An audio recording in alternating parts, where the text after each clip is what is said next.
अस्सलाम वालेकुम मज़्ज़द सामीन, welcome to my channel voice of Mona. हमारी आज की स्टोरी का नाम है दुख सुख। सनोबर बट फैमिली से ताल्लुक़ रखती थी। बाप का दूध दही का काम था। सनोबर का बचपन से पहनावा लड़कों की जैसा था। उसे बहुत लाड प्यार से पाला गया। सनोबर लायक थी, मगर फिर पता नहीं क्यों उसका पढ़ाई से दिल उचाट हो गया। उसने स्कूल छोड़ दिया। मैट्रिक के बाद उसका दिमाग भी अजीब था। उसे अपनी डेयरी का काम बहुत पसंद था। फिर हमारे देखते ही देखते उसने डेयरी का काम शुरू कर दिया। फिर उन्होंने एक बेकरी शॉप बनाई, फिर 2-3 ऐसे करते करते पहले शहर फिर शहरों से बाहर काम फैल गया। वो थी तो लड़की, मगर मर्दों की तरह बाहिम्मत थी। लोग बेटों की दुआएं मांगते हैं, मगर वो अकेली 10 बेटों पर भारी थी। हामिद साहब को फख्र होता था अपनी बेटी पर। सारा कारोबार वो बाप के साथ अकेली संभाल रही थी। एक दिन मैं इचरा शॉपिंग मॉल में गई तो वो गाड़ी पार्क कर रही थी। मुझे देखकर रुकने का इशारा किया। मेरे साथ अम्मी थी। वो हमें वही एक रेस्टोरेंट पर ले गई। कैसी हो? ठीक हूँ। वहाँ कोल्ड ड्रिंक पी तो उसने मेरे सामने ही अपने घर कॉल की कि खाना बनाए, मेरे साथ मेहमान हैं। फिर वो ज़बरदस्ती हमें घर ले गई। अरे यार, हम तो शॉपिंग करने आए हैं, मैं दोबारा ले आऊँगी। फिर हम उनके घर पहुँचे, जो कि वहदत कॉलोनी में था। वो यहाँ कुछ अर्सा पहले ही शिफ्ट हुए थे। घर बहुत खूबसूरत और बड़ा था। उसके घर वालों ने बड़े पुरजोश होकर इस्तकबाल किया। सनोबर ने तारुफ करवाया कि ये मेरी क्लासमेट थी। फिर उसने सारा कुछ बताया। मुझे भी बहुत खुशी हुई। चलो, तुम सेट हो गई अपनी लाइफ में, अब शादी करोगी? नहीं यार, अभी नहीं सोचा। तुम लगता है अपनी शादी की शॉपिंग ही करने आई थी। हाँ, बस मेरी मम्मा को शौक है मेरी शादी का, मुझे नहीं। मैं तो कहती हूँ मुझे भी मेरे ख्वाब पूरे करने दें। आ जाओ, मेरी फील्ड में बहुत मज़े की है। हाँ, मुझे पता है तुम्हारी शादी भी नाकाम ही होगी। अम्मी को उसकी इस बात पर गुस्सा आया और बुरी लगी।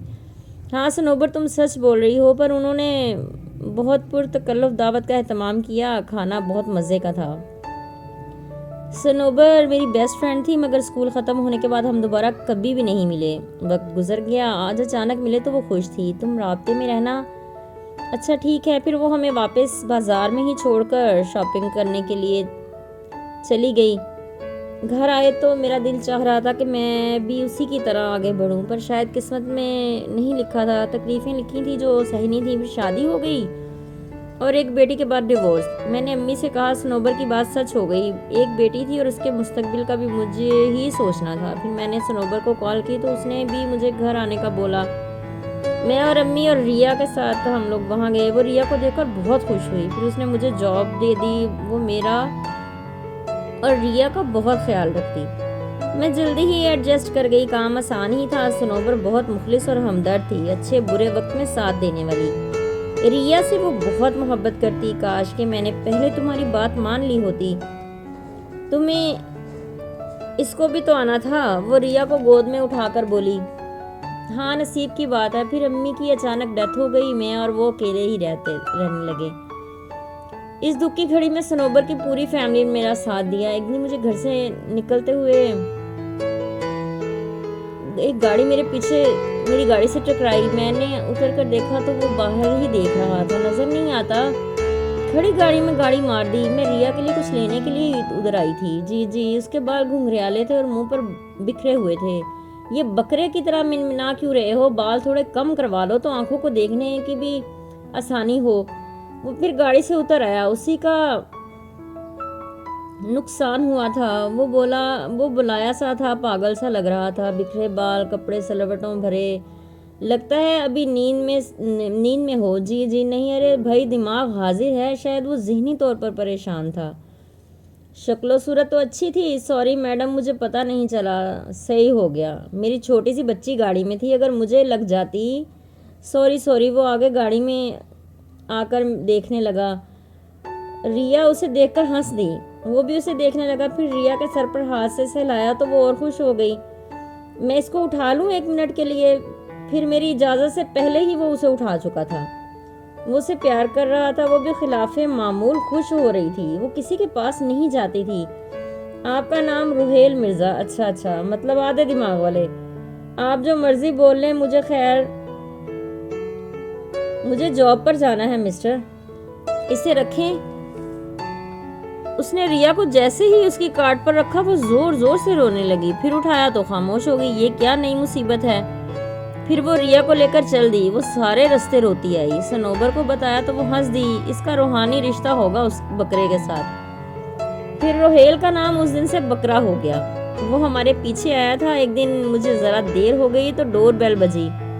चौकीदार ने बताया कोई आया है। मैं तैयार ही हुई थी और रिया को लेकर निकलने ही वाली थी। बाहर निकली तो रोहेल खड़ा था। मैं रिया को देखने आया हूँ। घर कैसे ढूंढा। वो आपका पीछा किया था। बहुत अजीब इंसान हो तुम। फिर रिया को प्यार किया और बड़े बड़े शॉपर उसके पास रखे और चला गया। सनोबर ने बोला यार इसको बुलाओ, क्या चीज़ है, ज़रा तबसरा तो करें। फिर वो खुद ही ऑफिस के बाहर मिल गया। मैंने सनोबर को बताया तो उसने बोला इसको बोलो हमारे पीछे आया। वो भी आ गया। हम एक रेस्टोरेंट में पहुंचे। वो गाड़ी पार्क करके हमारे पास आया। मैंने रिया को उठा रखा था। रिया को मैं उठा लूँ। हाँ उठा लो। वो बहुत खुश था। चलो आगे लगो।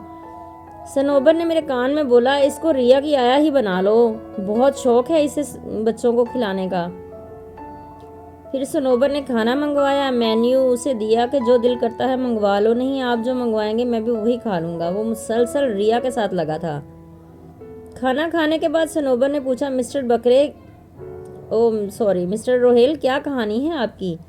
मेरी हंसी छूट गई। वो भी गड़बड़ा गया था। आप कौन हैं। मैं रिया की आनी हूँ और गार्डियन भी। रिया से पता नहीं मेरी क्या अटैचमेंट है, बस कोई चीज़ मुझे इसकी तरफ खींचती है। मेरी भी बेटी थी इसकी जैसी ही प्लेन क्रैश में वो दोनों माँ बेटी दुनिया से चली गई। मेरी हमना से नहीं बनती थी लेकिन रोहा मेरी बेटी, उससे मुझे बहुत मोहब्बत थी। उस दिन मेरा हमारा झगड़ा हुआ, बस फिर हम दोबारा नहीं मिले। मैं मेंटली डिस्टर्ब था। रिया को देखा तो कुछ बेहतर महसूस हुआ। ये भी उस दिन रोने लगी। मैंने दोबारा उठाया तो खुश हो गई। मुझे एहसास हुआ अल्लाह ने मुझे अजियत में से निकालने के लिए शायद इससे भेजा है।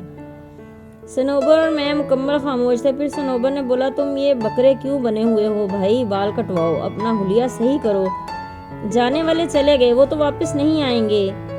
जी अच्छा हो जाएगा सब सही। करते क्या हो। मेरा इम्पोर्ट एक्सपोर्ट का काम है था या ख़त्म हो चुका। तवज्जो नहीं दे रहा था, अब दे रहा हूँ। फिर बैरा बिल लेकर आया। उसने बिल दिया। सनोबर ने मना किया लेकिन उसने ज़बरदस्ती बिल दे दिया। अपने घर और ऑफिस का पता बताया। सनोबर को लोकेशन का पता था। वहाँ उसकी एक बेकरी भी थी। सनोबर ने उसे बताया तो उसने कहा अच्छा तो वो आपकी है जी। उसकी तो काफ़ी शाखें हैं जी, मैं ही मालिक हूँ उनकी। फिर हम वहाँ से निकलकर अपने अपने घर चल दिए। जिंदगी भी कितनी अजीब है, कैसे कैसे लोगों से मिलवा देती है। वो सुलझा हुआ इंसान था, सीधा सादा सा, लेकिन उसकी जिंदगी में बहुत बड़ी ट्रेजेडी हो गुजरी थी। सनोबर और मैं अच्छे दोस्त थे और रिया हमारी कुल कायनात थी और रिया से मिलकर वो भी खुश था। खैर जिंदगी में बहुत से लोग आते हैं। जीते रहिए, खुश रहिए। मिलते हैं अगली कहानी के साथ।